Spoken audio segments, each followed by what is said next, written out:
Hello, I'm Annette Young and welcome to the 51%, a show about women reshaping our world. Coming up, with women bearing the brunt of Ebola, Katerina Vittozzi reports from Liberia on how life is far from being easy for those who actually survive the deadly disease.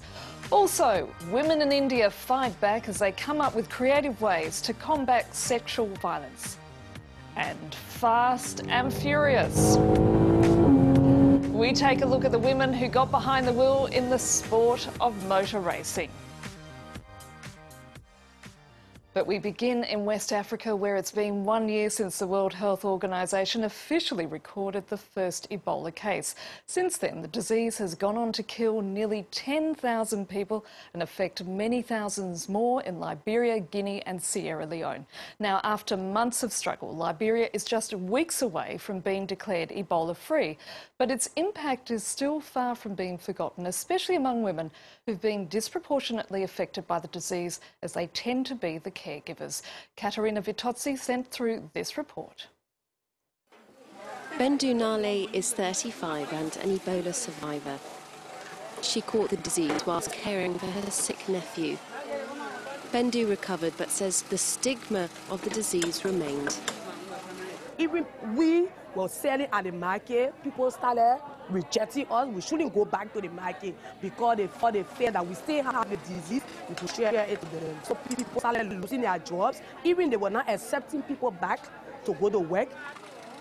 Bendu has found help here, a free vocational training school for women who've beaten Ebola.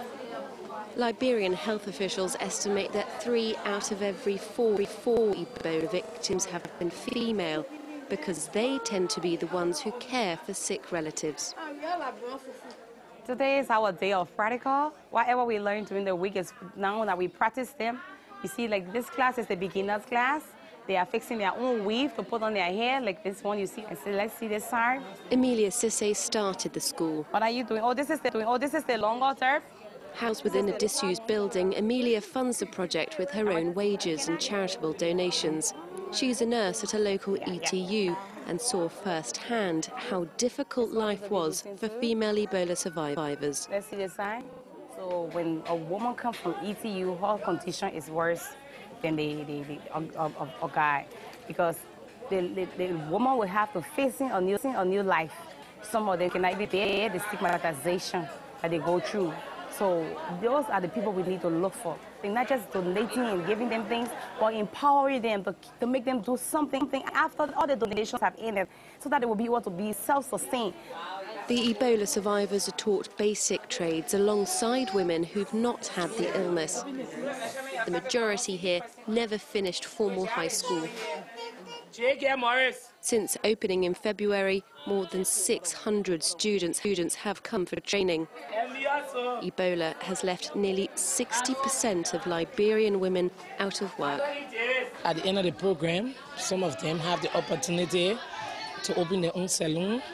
Those that doesn't have opportunity to end up applying to a salon to work there, or they stay home and do their work home. The repercussions of the Ebola epidemic are still felt everywhere, but these women are determined to work towards a brighter future. Now to India, which is still reeling from that vicious rape and murder of a young university student in December 2012. Her brutal death ignited a global debate about the nation's treatment of women. And just recently, 2 women's powerful rap message addressing sexual violence has gone viral. Mixing between Hindi and English, the 2 from Mumbai rap about female infanticide through to sexual assault. Let's take a listen. We're now known as the land of rapes. But did you ever wonder how this took shape? Don't shy away now. You're a part of this culture of lawyers who will kill and politicians who ban our will and all the other blood-sucking vultures. We're a land of ironies, of rampant misogyny. Stop that tweet and actually get up on your feet and help reform this mindset. No boy, learn some respect. Certainly a creative way of getting the message across. Now Romain Tovry and Surabhi Tandon take a look at how other women are fighting back against a culture that turns a blind eye to sexual violence. This video went viral in India a short while ago. You're asking for forgiveness. Why? Because I'm a girl and you have the right to touch me anytime, anywhere you want to. Viewed almost 10 million times in just 1 week, it shows a young woman publicly humiliating a man who attempted to sexually assault her. Why did you do that? What did you think? I will keep quiet. I made a mistake. I made a mistake, madam. I made a mistake. It's a big mistake. You think this is a mistake? I'm a father of a girl, but I have... You are a father of a girl with this audacity. I pity that girl. While the number of women standing up against sexual harassment in India is on the rise, it still remains a tiny percentage when compared to the number of attacks they encounter. Public humiliation may have become one way to bring attention to the culprits, but the path to justice is still a long way off. The brutal rape and murder of a girl in New Delhi in December 2012 still rings fresh for those who use public transport. It hasn't changed at all. Not that it's gone worse. Maybe it's gone down, but very, very few cases must have gone down. My mother keeps telling me to carry a pepper spray in my hand all the time, which I do. I have one in my bag. Faced with the slow process of change, more and more women are seeking out ways to protect themselves should such situations arise. Having escaped an attempted rape, Usha created the Red Brigade in 2011. Since then, her association has been mobilizing women to stand up against the violence faced by them in everyday situations. To this effect, they provide self-defense classes for all. Every hour, somewhere or other, there are between 5 and 10 women who are assaulted. If they don't know self-defense, they can become victims of rape. Women are very strong mentally, but they need to learn to defend themselves. Our goal is to provide them with both mental and physical confidence.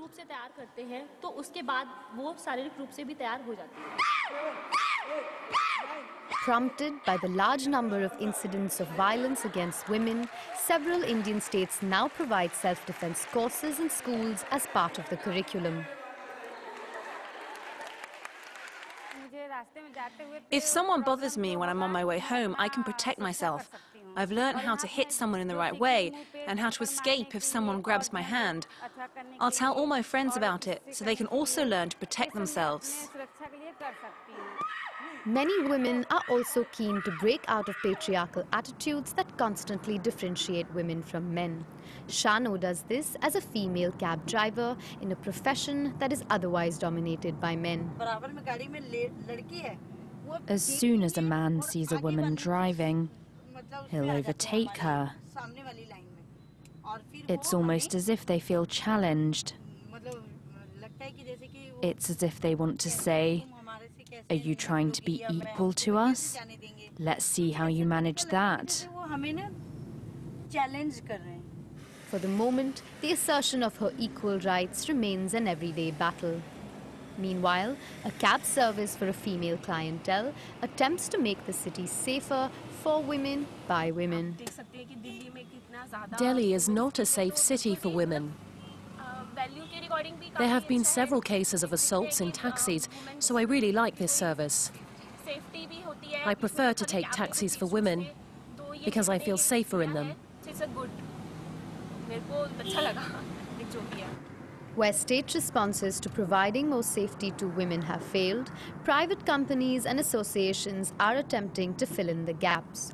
Meanwhile, more and more women are gearing to take matters into their own hands, and the men better watch out. And finally, it's been dubbed the Grand Prix of Speed and Endurance. The 24 Hours of Le Mans is one of the world's oldest sports car races, held in the western French town every year since 1923. Now, over the decades, dozens of female drivers have got behind the wheel, despite its status as a male-dominated sport. One of them is Belgian driver VANINA, who took France 24 reporters for a spin.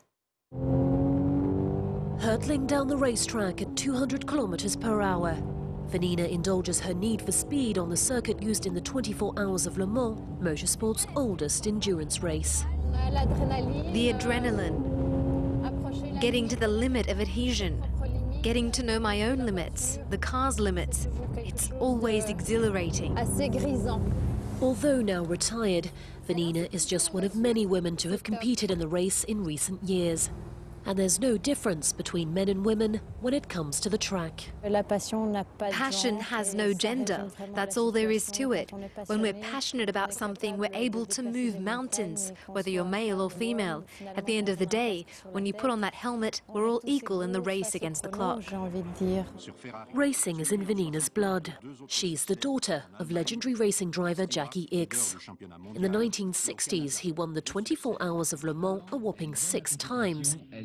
In 1974, 6 female drivers got behind the wheel for the competition. Among them was Christine BECKERS in her Untitled Ford, a vehicle no longer manufactured. The former speed queen is reunited with her racing car at the Museum of the 24 Hours of Le Mans. She says today's racing champions have it easy. There's a big difference compared to the time when I was driving in the Untitled. That car had a manual gearbox and no power steering. It was very difficult to drive, impossible to maneuver. It was physically much harder. In the history of the 24 Hours of Le Mans, the number of women signing up for the race has gone up and down. Today, more and more women are keen to take part. Over the last 5 years, female drivers have achieved some of their best results, including Vanina, who placed 7th overall in 2011. And that's it for now. If you'd like to comment on what you've just seen, you can head to our Facebook page, that's France24.51%, or do send us a tweet at _51%.